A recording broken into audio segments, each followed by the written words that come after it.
ನಮ್ಮನ್ನು ಹಾಳು ಮಾಡ್ತೀವಿ ಅಂತ ಹೊರಟ್ರೆ ಅವರು ಹಾಳಾಗ್ತಾರೆ ಹೊರತು ನಾವು ಹಾಳಾಗೋ ಪ್ರಶ್ನೆನೇ ಇಲ್ಲ. ದೇವರು ಹೇಳ್ತಾರಲ್ಲ, ನಮೇ ಭಕ್ತ ಪ್ರಣಶ್ಯತಿ ಅರ್ಜುನ ಪ್ರತಿಜ್ಞೆ, ನೀನು ಪ್ರತಿಜ್ಞೆ ಮಾಡು, ನನ್ನನ್ನು ನಂಬಿ ಬದುಕುವ ಭಕ್ತ ಹಾಳಾಗುವ ಪ್ರಶ್ನೆನೇ ಇಲ್ಲ. ಇವು ಏನು ಘೋರ ಕಲಿ ಅಂತ ಹೇಳ್ತಾರೆ. ನಮ್ಮ ಭಾಗ್ಯ ರೀ, ಕೃತಾದಿಶ ಪ್ರಜಾರಾಜನ ಕೃತಾದಿ ಯುಗದಲ್ಲಿ ಪ್ರಜೆಗಳು ಒಮ್ಮೆ ಕಲಿಯುಗದಲ್ಲಿ ನಮಗೆ ಜನ್ಮ ಕೊಡುವಂತ ಬಾಲತ್ವೇರ ಪ್ರಾರ್ಥನೆ ಮಾಡ್ತಾರೆ ಭಗವಂತನಣ್ಣ. ಮೋಕ್ಷಕ್ಕೆ ಬೈಪಾಸು ತಿಳ್ಕೊಳ್ರಿ, ಇದು ಬೇರೆ ಕಡೆ ಈ ಸೌಲಭ್ಯ ಇಲ್ಲ. ಸುಲಭವಾಗಿ ಸಾಧನೆ ಮಾಡಿಕೊಳ್ಳಲಿಕ್ಕೆ ಈ ಒಂದು ಪುಣ್ಯ ಭೂಮಿ ನಮಗೆ ಸಿಕ್ಕಿದೆ. ಕಲಿಯುಗದಲ್ಲಿ ಪಾಕಿಸ್ತಾನದಲ್ಲೂ ಅಮೆರಿಕದಲ್ಲಿ ಹುಟ್ಟಿದ್ರು ಅಲ್ಲ, ಇಲ್ಲಿ ಹುಟ್ಟಿದೀವಲ್ಲ. ಸಜ್ಜನರ ಸಹವಾಸದಲ್ಲಿ ನಾವಿದ್ದೇವೆ. ಶ್ರೀಪಾದರಾಜರ ಸ್ಮರಣೆ ಮಾಡ್ತೀವಿ. ಬಾಲ್ಯದಿಂದಲೂ ನಮಗೆ ಗೊತ್ತಿತ್ತು ಚೆನ್ನಾಗಿ. ಯಾವತ್ತು ಶ್ರೀಪಾದರಾಜರ ಸ್ಮರಣೆ ಮಾಡ್ತೀವೋ ಅವತ್ತು ಮುಟ್ಟಾನ ಆಗುತ್ತೆ ಅಂತ ನಮ್ಮ ತಾಯಿ ತಂದೆ ಎಲ್ಲ ಮನೆ ಗೊತ್ತಿಲ್ಲ ಗೊತ್ತಿರುತ್ತೆ. ಮುಟ್ಟಾನಲ್ಲಿ ಸಾಕು ಕುತ್ಕೊಂಡಿರೋಣ ಅನ್ನೋಷ್ಟು ಚೆನ್ನಾಗಿತ್ತು, ಎಲ್ಲವೂ ಚೆನ್ನಾಗಿತ್ತು. ಕಾರಣ ಏನಂತ, ಆ ದೊಡ್ಡವರ ಸ್ಮರಣೆ. ಭೌತಿಕವಾದ ಸಂಪತ್ತೇ ಅನಾಯಾಸವಾಗಿ ಪ್ರಾಪ್ತವಾದ ಮೇಲೆ ಇನ್ನು ಇದು ಪ್ರಯತ್ನ ಪಟ್ಟರೆ ಮೋಕ್ಷ ಮಾರ್ಗ ಸಿಗದೇ ಇರುತ್ತಾ? ಸಿಕ್ಕೇ ಸಿಗುತ್ತಲ್ಲಿ.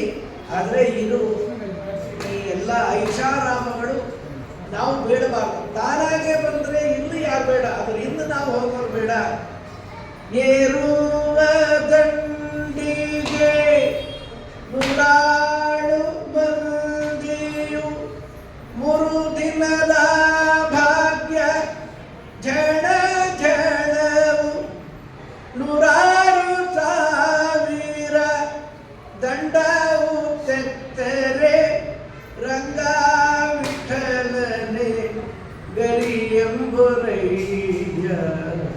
ಕಾಡಬೇಳೆ ತಿಂಗಳು ಕಾಡಬೇಳೆ ತಿಂಗಳು ಈ ಸಂಸಾರ ಕತ್ತಲೆ ಬೆಳದಿಂಗಳು. ನೋಡ್ತಾ ಉತ್ತರ ಬಿಡ್ತೀವಿ ನಾವು. ಯಾರು ಅವರು ನಮ್ಮ ಧನಂಜಯರಾಯರು ಸಿಕ್ಕರು ಪಂಚಿಯಾಗಿ. ಆಮೇಲೆ ಗೊತ್ತಾಯ್ತು ನಮ್ಮವರಪ್ಪ ಅವ್ರು ಗಡ್ಡ ಬಿಟ್ಬಿಟ್ಟ್ಯಾರೆ. ಹಾಗಾದ್ರೆ ರಿಟರ್ನ್ ಆಗ್ಬಿಡ್ತಲ್ಲ, ಹಾಗಾದ್ರೆ ಇನ್ನೇನು ಕೆಲಸ. ಇಷ್ಟು ನೋಡ್ತಾ ನಾವು ಎಲ್ಲೋ ಸಾಗಿ ಬಿಡ್ತೇವಲ್ಲಿ. ನಮ್ಮನ್ನು ನೋಡು ನಮ್ಗೆ ವೈರಾಗ್ಯ ಬರೋದು ಬೇಡವಾ? ನಮ್ಮನ್ನೇ ನಾವು ನೋಡ್ಕೊಂಡ್ರೆ ವೈರಾಗ್ಯ ಬರುತ್ತೆ. ಇನ್ನೂ ಬರಲಿಲ್ಲ ಅಂದರೆ ಈ ಆರಾಧನೆ ಮಾಡಿದ್ದೀವಿ, ಎಷ್ಟು ಫಲ ಸಿಗಬೇಕು ಅಷ್ಟು ಸಿಕ್ಕಿಲ್ಲ ಅಂತ. ಧರ್ಮರಾಜರು ಧರ್ಮ ಅಂದ್ಕೊಂಡೇ ಇದ್ರು. ಪಾಪಿಗಳನ್ನು ಶಿಕ್ಷಣೆ ಮಾಡುವ ಮಹನೀಯರವರು ಯಮಧರ್ಮರಾಜರು. ಯಮ ಅಂದ್ರೆ ಭಯ ಆಗುತ್ತೆ ಅಂತ ಇವ್ರು ನೋಡಿದ್ರು ಯಾರಿಗೂ ಭಯ ಇರಲಿಲ್ಲ. ಸೌಮ್ಯ ರೂಪದಿಂದ ಭೀಮಸೇನ ದೇವರನ್ನು ಅವರೊಳಗಿದ್ರು. ಎಷ್ಟು ಸೌಮ್ಯಾಗಿ ಕಾರಣ ಭೀಮಸೇನ ದೇವರಲ್ಲಿತ್ತು. ಭೀಮಸೇನ ದೇವರನ್ನ ಭಯ ಪಟ್ಕೊಡ್ತೀವಿ. ಯಾವಾಗಲೂ ಕೋಪಿಟ್ಟ ಉಂಡಾಡಿ ಗುಂಡ. ಸಾಮಾನ್ಯ ಜನಗಳು ಅನ್ಕೊಂಡಿರೋದು ಅಷ್ಟೇ ಅಲ್ವಾ, ಜಗದ್ಗುರು ತಮರವರು ಅವರನ್ನಾಗಿ ಎರಡೋ ತಪ್ಪು ತಿಳ್ಕೊಂಡ್ಬಿಡ್ತಾರಲ್ಲಿ. ಅವರು ಇವರಲ್ಲಿ ಇದ್ದಿದ್ದಕ್ಕೆ ಆ ಸೌಮ್ಯ ಸ್ವಭಾವ ಬಂದಿದೆ. ಅಲ್ಲಿ ಹೇಳ್ಕೊಡ್ತಾರಂತ ಒಂದು ಸೌಹಾರ್ದ ಆಟ ಬಾ ಅಂತ. ಧರ್ಮರಾಜರು ಚಿಕ್ಕಪ್ಪ ದೊಡ್ಡಪ್ಪ ಹೇಳಿ ಕಳಿಸಿದ್ದಾನೆ, ಆಡಬಹುದಾ? ಇದು ಉಚಿತವಾ? ಆಡಬಾರ್ದಪ್ಪ, ಇದು ನಿಷಿದ್ಧ. ಇವು ಆಡಬಹುದಾ ತಂದೆ? ಆಡಬಾರ್ದು. ಆಡಬಾರ್ದು ಅಂದಮೇಲೆ ನನ್ನ ಯಾಕೆ ಕರ್ಕೊಂಡು ಹೊರಟಿದ್ದೆ? ನಮ್ಮ ಅಣ್ಣಗೆ ನಾನು ಭೂತನಾಗಿ ಮಂತ್ರಿಯಾಗಿ ಬಂದಿದ್ದೇನೆ ಹೊರತು ನಾನು ಬಾಂಧಿಲ್ಲ ಇಲ್ಲವಲ್ಲ. ಆದ್ರೆ ನಾ ಬರ್ತೀನಿ. ಧರ್ಮರಾಜ ಯಾದಕ್ಕೊಂಡು ಸತ್ಯಕ್ಕೆ ಧರ್ಮಜನು ಡೆತ್ತಾವನಾಡಿ. ಆಹೂತ ಮಹಾಭಾರತದ ಮಾತು ಹೇಳ್ತೀನಿ. ಮೂಲ ಮಹಾಭಾರತದಲ್ಲಿ ಆಹೂತೋ ನಲಿವರ್ತೇಯಂ ಇತಿ ಮೇ ನಿಶ್ಚಿತ ಮತಿ. ನಾನು ಹೋಗೋದಿಲ್ಲ ಜೂಜಿಗೆ, ಆಡೋದಿಲ್ಲ. ನಾನೇ ಯಾರಾದರೂ ಕರೆದರೆ ಆಡದೇ ಇರೋದಿಲ್ಲ. ನಾನು ಏಕಾದಶಿ ಯಾವ ಹೋಟ್ಲಿಗೂ ಹೋಗಲ್ಲ. ಯಾರಾದರೂ ಕರೆದರೆ ತಿಳ್ಕೊಂಡ್ಬಂದ್ಬಿಡ್ತೀನಿ. ಅದಕ್ಕೆ ಈ ಪ್ರತಿಜ್ಞೆನೇ ಅಸಾಧು ಅಸಿಂಧು ಇಂಥ ಪ್ರತಿಜ್ಞೆ ಯಾಕೆ ನನ್ನ ಮಾತಿಂದ ಹೇಳ್ತಾ ಇಲ್ಲ. ಶ್ರೀಪಾದರಾಜರ ಮಾತು ಶಾಸ್ತ್ರ ಹೇಳೋ ಮಾತು. ದೇವತೆಗಳಿಗೆ ಇಂಥದ್ದೆರಡು ಒದಗಿ ಬಂದರೆ ಅವ್ರ ಪುಣ್ಯ ಹೆಚ್ಚಾಗ್ಬಿಡುತ್ತೆ. ಜೂಜಾಡರು ಎಲ್ಲ ಕಳ್ಕೊಂಡ್ರು. ಪಾಪ ಇಲ್ಲ ಆ ಪಾಪಿಗೆ ಆಡಿಸಿದ ಆ ಕುಂಟ ಶಕುನಿಗೆ, ಅವರ ಸೋದರಳ್ಳಿಯ ದುರ್ಯೋಧನ ದುಶಾಸನಾದಿಗಳಿಗೆ ಅದು ರಾಯಲ್ಟಿ ಮಲ್ಟಿಪ್ಲೈ ಆಗ್ಬಿಡುತ್ತೆ. ನಾವೆಲ್ಲ ಮಾಡುವ ಪುಣ್ಯ ನಮ್ಮದು ಪರಮ ಪೂಜ್ಯ ಬೇದಾಂಶಿ ಪಾಲಕಗಳು ವಿದ್ಯಾಮಾನರು ಸಪ್ತಜ್ಞಾನರು ಹಾಗೆ ಹೋಗಿ ಬ್ರಹ್ಮದೇವರಿಗೆ ಎಷ್ಟು ಪುಣ್ಯ ಬರುತ್ತೆ. ಏನು ಗೊತ್ತು ನಮಗೆ? ಪುಣ್ಯ ಗೊತ್ತಿಲ್ಲ, ಪಾಪ ಗೊತ್ತಿಲ್ಲ. ಒಬ್ಬೊಬ್ಬರಿಗೂ ಆ ಪುಣ್ಯ ಬೆಟ್ಟದಷ್ಟು ಬ್ರಹ್ಮದೇವರ ತನಕ ಹೋಗುತ್ತೆ ಅಂತಿದೆ. ಹಾಗೆ ಪಾಪ ಕಲಿಪರ್ಯಂತ ಹೋಗುತ್ತೀರಿ.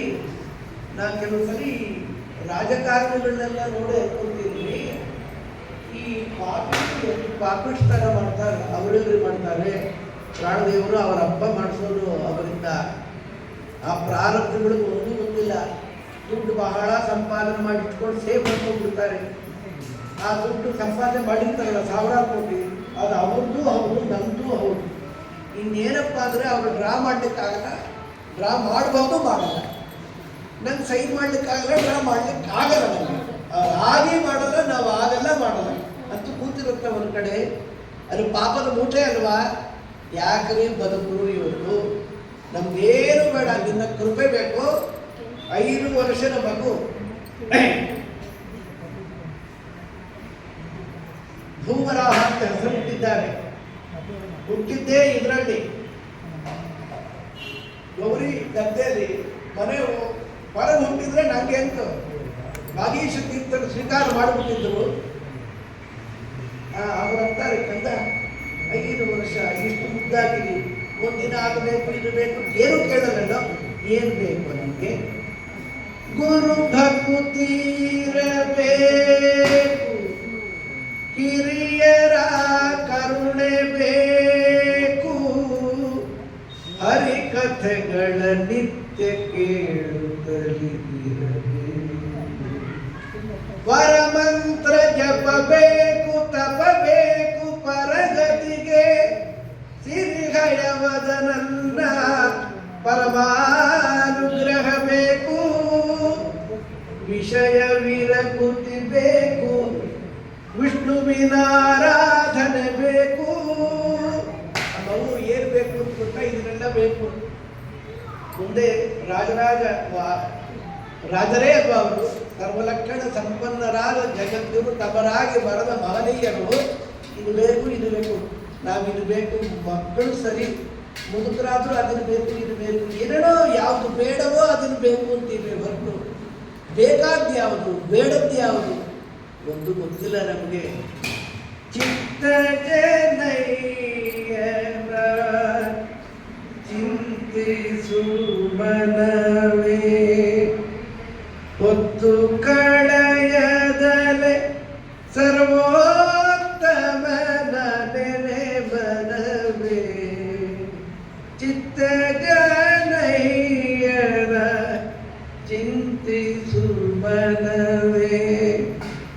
ಕಾಲನ ದೂತರು ನೂನು ಹಗ್ಗವ ತಂದು ಕಾಲು ಕೈಗಳ ಕಟ್ಟಿ ಮ್ಯಾಲೆ ಕುಟ್ಟಿ, ಕಾಲ ಪಾಠದೊಳಿಟ್ಟು ಶೂಲದಿಂದಿರಿವಾಗ ಪಾಲಿಸುವರುಂಟೆ, ಜಾಲವ ಮಾಡದೆ ಚಿತ್ತ ಜನಯ್ಯನ ಚಿಂತಿಸು ಮನವೇ. ವಯಸ್ಸಾದ್ಮೇಲೆ ನಮ್ಮಂತ ಅವ್ರಿಗೆ ಒಮ್ಮೊಮ್ಮೆ ನಿದ್ರೆ ಬರುತ್ತೆ ಅಂತ ಗ್ಯಾರಂಟಿ ಇಲ್ಲ. ಆಗ ಹರಿಸ್ಮರಣೆ ಮಾಡ್ಬೋದಲ್ಲ. ಅದು ಬಿಟ್ಬಿಟ್ಟು ಇನ್ನೇನು ವ್ಯರ್ಥವಾಗಿ ಕಾಲವನ್ನು ಹರಣ ಮಾಡಿಬಿಡ್ತಾರಲ್ಲಿ. ಯಾವಾಗಲೂ ಅವ್ರು ಯಾವಾಗಲೂ ಮಾಡ್ತಾರೇ ಇರ್ತಾರೆ. ನಮ್ಮ ಮೇಲೆ ಕರುಣೆಯಿಂದ ಹೇಳಿದ್ದಲ್ವಾ, ದಂಡಧರನ ಭಟರು ಕೆಂಡ ಕೋಪದಿ ಬಂದು ಕೆಂಡದ ನದಿಯ ತಡಿಗೆ ಕೊಂಡೊಯ್ದು, ಖಂಡ ಖಂಡವ ಕಿತ್ತು ಕೆಂಡದೊಳಿಡುವಾಗ, ಹೆಂಡಿರು ಮಕ್ಕಳು ಬಂದು ಬಿಡಿಸು ಬಲ್ಲರೇ ಮರುಳೇ. ಅನ್ಯಾಯ ಮಾಡಿದ್ದಲ್ಲ, ಪ್ರಾಯಿಕವಾದ ಮನುಷ್ಯ ಅವನಿಗೆ ಒಂದು ಊಟ ಏನು ಬೇಕಾಗುತ್ತೆ? ಹೆಂಡತಿ ಮಕ್ಕಳು ಸುಖವಾಗಿರಲಿ ಅಂತ. ಇವನು ಅನ್ಯಾಯದಿಂದ ಸಂಪಾದನೆ ಮಾಡಿದ್ದು ಅವ್ರ ಸುಖಕ್ಕೆ ಎಲ್ಲಿ ಕಾರಣ ಆಗತ್ತೆ. ಅವರು ನಾವು ನೋಡಲ್ವ, ಒಬ್ಬ ರಾಜಕಾರಣಿ 54 ವರ್ಷದ ಹಿಂದೆ ಚೀಫ್ ಮಿನಿಸ್ಟರ್ ಆಗಿದ್ದ. ಆ ಮಗಳು ಜೈಲಿದ್ದು ಹೊರಟೋದು, ಕೃಷ್ಣಾರ್ಪಣ ಆಗ್ಬಿಟ್ಟು. ಒಂದೇ ಮಗಳು, ಏನು ಬದುಕಾಯಿತು. ಕಳ್ತನ ಮಾಡಿದ್ದು ಹೆಂಡತಿ ಮಕ್ಕಳು ಸುಖ ಕೊಡ್ತೇವೆ ಎಂದೆಂದೂ ಇಲ್ಲ. ಅಂಗಡಿಗೆ ದಬ್ಬಣಗಳ ಸೇರಿಸಿ 2 ಕಂಗಡಿಗೆ ಸೀಸವ ಕಾಸಿ ಕೊಯ್ಯಲು. ಪರಸ್ತ್ರೀಯನ್ನು ನೋಡ್ತೀಯ ಸಂತೋಷದಿಂದ ಪಾಪಿಯೇ.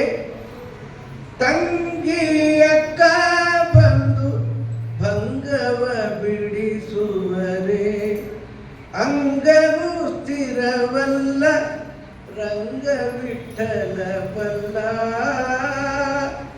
ಚಿತ್ತಜನಯ್ಯನ ಚಿಂತಿಸುವನವೇ. ಬೋರಾಗುತ್ತೆ, ಏನೋ ಆಗುತ್ತೆ. ದೇವ್ರ ದಯದಿಂದ ಬೋರ್ ಒಂದು ಆಗಲ್ರಿ. ನಮಗೆ ಪುರುಸೊತ್ತಿಲ್ಲ ಬೋರಾಗಲಿಕ್ಕೆ. ಅತೀ ಸೋಂಬೇರಿಗಳಾಡುವ ಮಾತುಗಳು ನಮ್ಮ ಬಾಯಿಂದ ಬರಬಾರ್ದು. ಒಂದು ಅಜ ಬೆಳಗ್ಗೆ ನಾರಾಯಣ 8 ಸೆಕೆಂಡ್ ಸಾಕ್ರಿ ಹೇಳಿಕೆ ಓಡಿಸ್ಬಿಡ್ಲಿಲ್ವ ಅವನಿಗೆ.